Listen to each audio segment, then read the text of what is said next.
Hey everyone, Brian Zane here with my review of AEW Dynamite Fyter Fest Night 1 edition from July 13th, 2022. Yes, the Fyter Fest name and tradition living on in AEW, though the thing that it's referencing is a long-dated idea since then. But the show begins in a big fashion with a TNT Championship match, Wardlow defending against Orange Cassidy.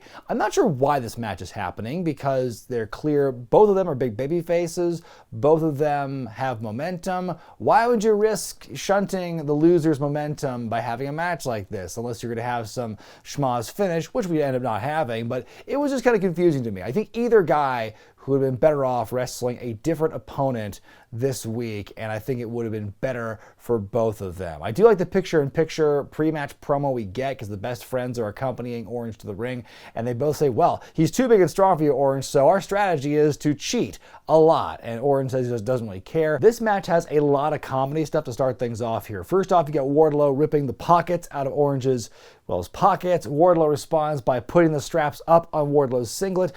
Trent and Chucky T produce a chainsaw at one point, and they're ejected. Danhausen's pulled from under the ring, and he tries to curse Wardlow, but thinks better of it. They get it all out of their system in the first few minutes of this match, because then for the rest of this thing, for the most part, it feels like a pretty legitimate matchup where Orange actually gets to show some of his abilities here. Some great back and forth in this match as it goes on. The story here is that Orange is trying everything he can here, but Wardlow is just too strong. He gets hit with a bunch of big moves all at once, but he kicks out at one. Wardlow hits the F10, which Orange kicks out of, and they say it's the first time someone's done that. The crowd does not respond well to it, so I'm like, well, that was a waste. Orange with some more big moves, goes for one more Orange punch, but he's caught in midair. Wardlow powerbombs him to win and retain the title. I am glad that they got all that comedy out of the way because the rest of the match was fun to watch. Still fairly shocked that they just gave away the kick out for the F10 like that. If that's going to be you should make that a big deal. If that's the finisher, that's Wardlow's move and no one's kicked out of it, you need to protect that stuff, especially at this point in his career. I'm not saying he's done, that move is done, but it's just surprising that they would let Orange kick out of that. And then the fact that the fans just didn't react well to it or just didn't react at all, it was like, well, gosh, like you can't really do that moment again because it's gone now. There's a recap of Pac in his first defense of the new All-Atlantic Championship against Shota Umino in Rev Pro UK this past weekend. And then Chris Jericho makes his way to the ring to address Eddie Kingston's challenge for a barbed wire everywhere death match happening next week on Fyter Fest. Jericho says that every friendship that Eddie has turns to mold, and that a friendship with Eddie Kingston is more cursed than anything Danhausen can come up with, which I thought was a pretty good line. He brings up all the friends of Kingston that Jericho Appreciation Society has taken out. He talks about his experience having wrestled in what's purported to be Canada's first barbed wire match when he was just 22 years old. He says that next week he will not be there as Chris Jericho, but as the Painmaker. He's going to don that fedora and put on the face paint, and that's how you know it's a whole different ball of wax here with Jericho. And he says that when he's done, Eddie can go back to being in his hole with his drugs and his booze and his mental problems and everything as an excuse to the fact that he could not beat Chris Jericho. And he reiterates that, he frequently throughout this promo, he reiterates that neither he nor Kingston are liars, but he wraps the promo up by saying, you're not a liar, you're a loser. And that's how it ends there. So pretty solid promo by Jericho to build things up for this barbed wire match. And by the way, if you haven't yet, I recommend you listen to the latest episode of Jericho's podcast, Talk is Jericho. He talks about how he survived his pulmonary embolism. That was the big health scare that he had late last year that took him out of action for several months. And when he came back, he had that drastic weight loss, and it led to the creation of the JAS. So yeah, very fascinating episode. If you're like me and you have no real idea of what a pulmonary embolism is, it's very good education here, and to hear his perspective on what he went through and how he's been able to recover from that and how he's still living with it is really interesting stuff, so go give it a listen. It's time for an interim world title eliminator match as Jon Moxley takes on Konosuke Takeshita from Japan. This match is a different kind of physical from what we saw with Moxley and Brody King last week, but physical nonetheless. Mox with like a pile driver in the early couple of minutes of this thing, going out with the big guns blazing early on this thing. Takeshita with a German on the apron, which was very impressive. Takeshita gets busted open during the break. Most of this match just spent with these guys kind of dumping each other on their heads and seeing who can, get up from that. Some really exciting back and forth in this thing. Moxley hitting the paradigm shift at one point, Takeshita coming back, hitting a bridging German suplex and a very, very close kick out before the three. And then Moxley hits one more paradigm shift and the choke for Takeshita Takeshita to tap, and Moxley wins. I thought this was a great matchup here. Like I said, very similar vein in some ways to the main event last week with Moxley and King. Every time I see Takeshita in the ring, as somebody who knew nothing about him before he started appearing on AEW, now I am really growing to like him and his style, and someone who I can see being a very big star, whether it be in America or Japan in the years to come, the more experience he gets. And so, yeah, I think this is a great showing, and I like what I'm seeing from Moxley now, where he's wrestling this wide variety of people and on this high level and making them look good and competitive. We hear from the House of Black, and they have some things to say toward Darby Allin. They reference that that off-air segment that I talked about at the end of the last episode that we saw, where it was, or seemingly off-air, I guess, where Darby Allin shows up and wants to extend his hand to Brody King, but he rejects it. And they go on to elaborate here. King says he didn't want, Darby's respect, he didn't want his approval or his comments that he deserved or that he earned this and that sort of thing. So now he's seen Darby rise through the ranks, and now to get what he wants, he has to take what Darby Allin has. Pretty solid promo here. And then we see Luchasaurus along with Christian Cage getting ready to fight Griff Garrison of the Varsity Blondes. Before the match, though, Christian talking about Brian Pillman Sr., Pillman Jr.'s father, saying, hey, I respect the fact that your father, bled and sweat and did all this stuff as a wrestler, but he would be appalled if he knew that his last contribution to wrestling was you. And again, Christian Cage, he goes there. It just felt more kind of the same as what we saw last week here. And so he reminds Luchasaurus that Griff kind of looks like Jungle Boy, and that's all the motivation he needs. It's a squash match, hits a couple of choke slams, puts his own version of the snare trap called the Tar Pit in that allows Luchasaurus to win, but they're not done. Keeps beating up not just Garrison, but also Brian Pillman Jr. And then he goes to choke slam Griff onto Pillman through a table on the outside. It does not break, so they do it again. This was fine. It was just kind of more build for Luchasaurus, Evil Luchasaurus, and Christian Cage.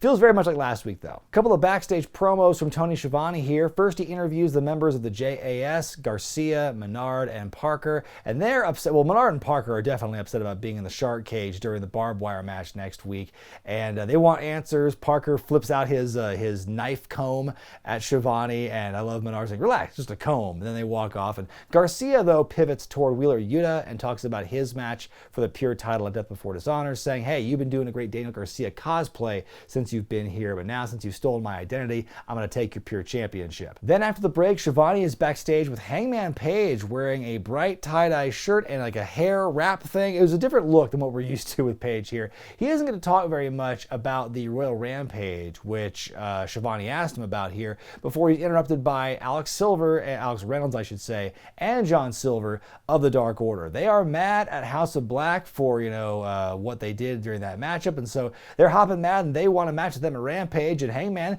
seems pretty chill about it. Up next, the Real Americans implode as Claudio Castagnoli takes on Jake Hager of the Jericho Appreciation Society. There is a We the People chant early in this matchup here. All we need is Dirty Dutch Mantel, Zeb Coulter, and I'll be a happy man with this thing. Great power and strength on display here. This is another one of those physical matchups between two guys who can hit hard, who are big, who can go to the graps if they absolutely have to.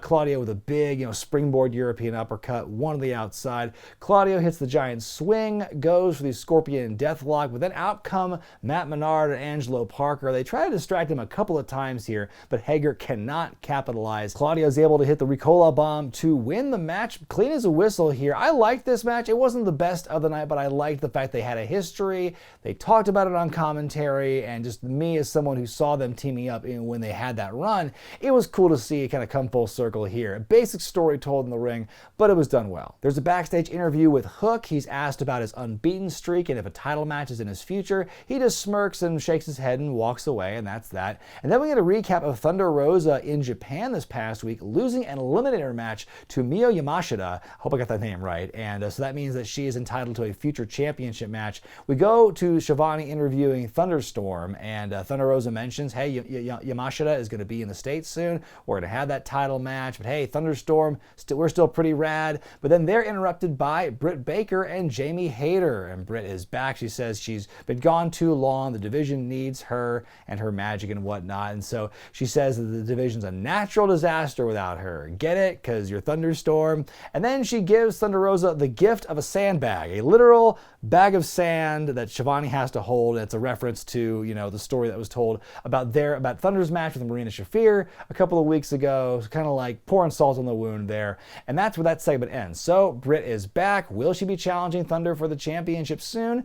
Time will tell, but you know, I don't think it's been long enough yet. She's still keep her away from the belt for a little bit longer, please. Anna Jay taking on Serena Deeb up next. They mentioned that Anna Jay's family is at ringside because she's a local girl here. And I'm kind of surprised they showed restraint in not having some kind of angle or some kind of moment where Serena Deeb just like healed on Anna and like, you know, gloated and get a shot of the parents, you know, crying or whatever the hell. You know, it's a very submission-based matchup here on both sides.